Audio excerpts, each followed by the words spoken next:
Falaremos agora então sobre os locais de negociação, ou os ambientes de negociação desses contratos ou desses produtos derivativos.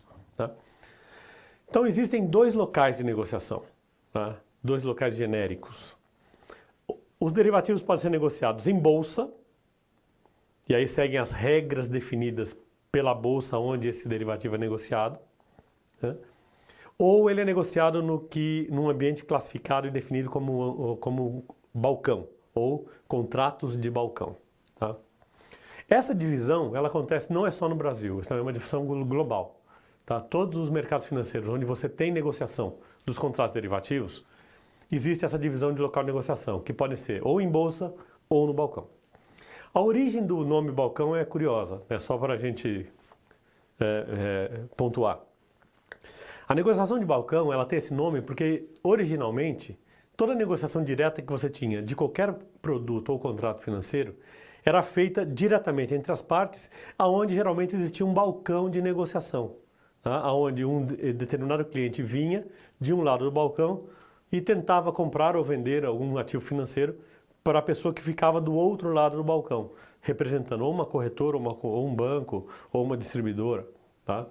Daí a origem do nome. Hoje em dia não é mais assim, mas o nome permaneceu.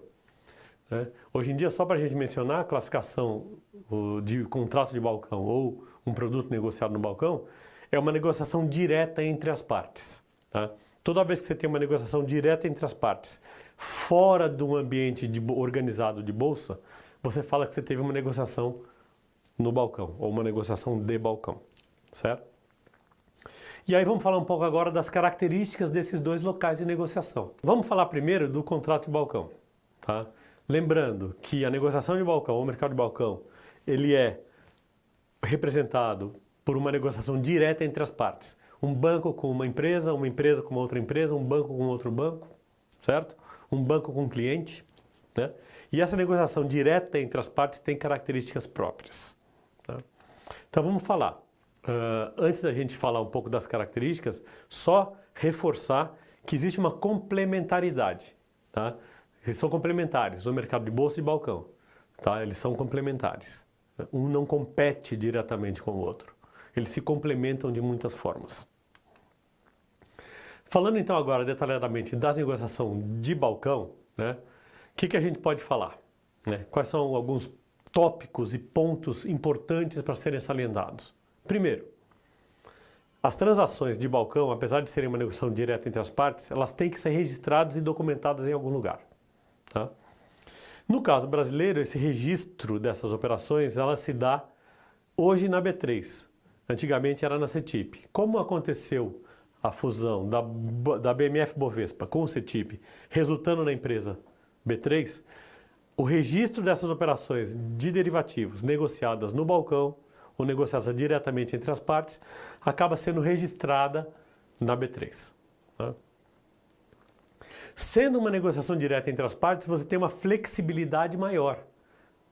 São contratos flexíveis, você pode escolher datas de liquidação, datas de vencimento quebradas, valores quebrados, até centavos, se você quiser, certo?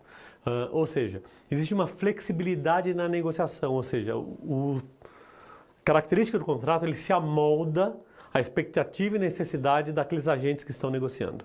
Isso nas regras de balcão. Lembra que nós estamos falando sempre da regra de balcão. Uma outra característica importante da negociação de balcão é que o preço ou o valor que está sendo negociado é privado.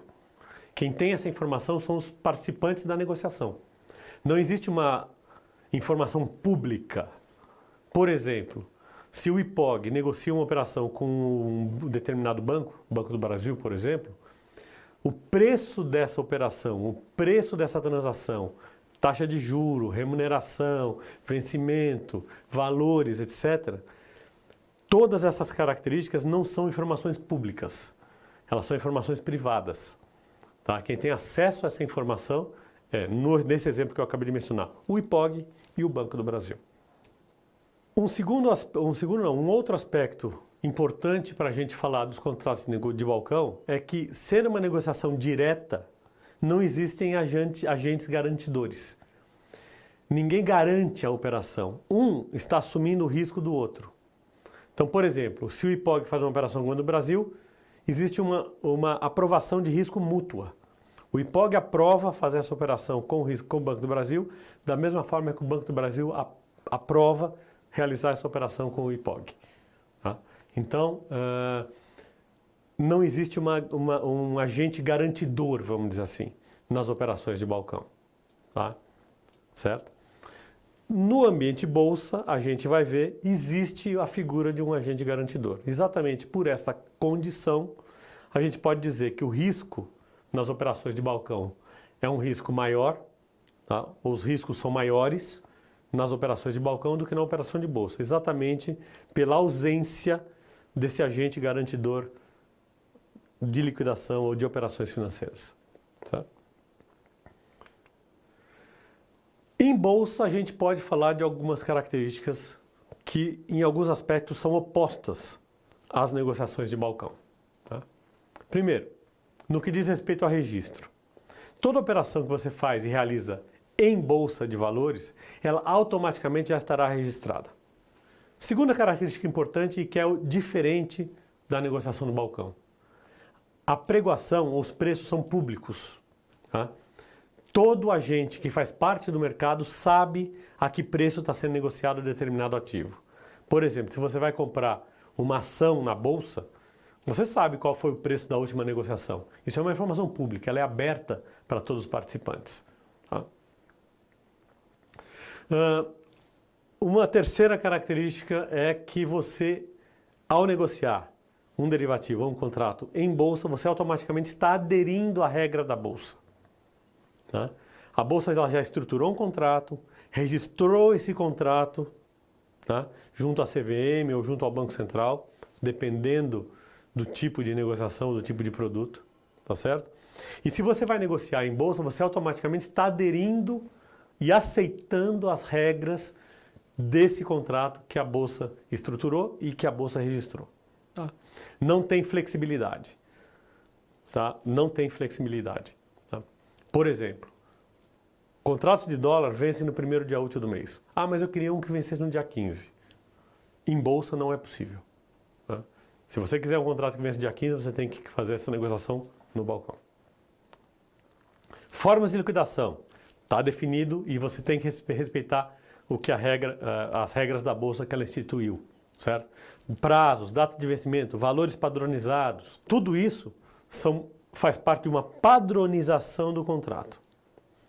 Uma outra coisa que é importante salientar nos contratos negociados em bolsa e que a gente já mencionou rapidamente é a existência de um agente garantidor.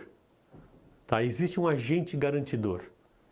Esse agente garantidor, aproveitando mais um nome em inglês, ele é classificado, ele é definido como sendo uma clearing house, ou seja, uma câmara de compensação, né? Onde existe a figura da garantia financeira. Se você negocia um contrato em bolsa, a clearing house vai ser responsável pela liquidação. Você não precisa se preocupar com quem você negociou. Tá? Porque no fundo, no que diz respeito à liquidação e a risco, você está negociando diretamente com a clearing house. Tá? Exatamente pela existência da clearing house, as operações negociadas em bolsa são operações menos arriscadas, são operações mais seguras do que as operações negociadas de balcão. Um outro aspecto importante é a parte operacional. Você tem que executar isso através de agentes determinados e definidos pelo próprio sistema bolsa. Ou seja, você tem que fazer isso através de uma corretora ou de uma distribuidora. Mas tudo isso a gente vai detalhar mais para frente, certo? Exatamente pelas características das negociações de bolsa, é mais fácil, e pela existência da clearing, é mais fácil você montar e desmontar operações, você comprar e vender contratos. Exatamente essa facilidade de você comprar e vender contratos, que é maior na negociação em bolsa do que na negociação em balcão, faz com que a liquidez dos contratos negociados em bolsa seja maior que a liquidez dos contratos negociados em balcão. É mais fácil você negociar. Também, e além disso, é também mais garantido. Porém, é mais caro. Então, existe sempre uma compensação para os benefícios e para as vantagens. Tá? Concluindo esse vídeo, aonde são negociados os derivativos que a gente falou até agora, os 4 segmentos? Tá? Bom, então vamos lá, né, mencionar isso. Contratos a termo são negociados em balcão, ou seja, uma negociação direta entre as partes. Contratos futuros, que é o segundo segmento, obrigatoriamente negociado em bolsa, obrigatoriamente seguindo as regras da bolsa, e quem negociar contrato futuro está automaticamente aderindo e aceitando as regras da bolsa. Contratos de swap ou de trocas de indexadores, fluxo de caixa, né? Contratos de swap são negociados no balcão, são negociados diretamente entre as partes. E finalmente o quarto segmento, que são os contratos de opções, eles são negociados tanto em bolsa quanto no balcão, certo? E aí, obviamente, apesar de ser o mesmo contrato, o mesmo tipo, né, o mesmo segmento, o contrato de opções negociados em bolsa tem as regras da bolsa, rigidez, data de vencimento, forma de liquidação, adere-se ao contrato quem negociar.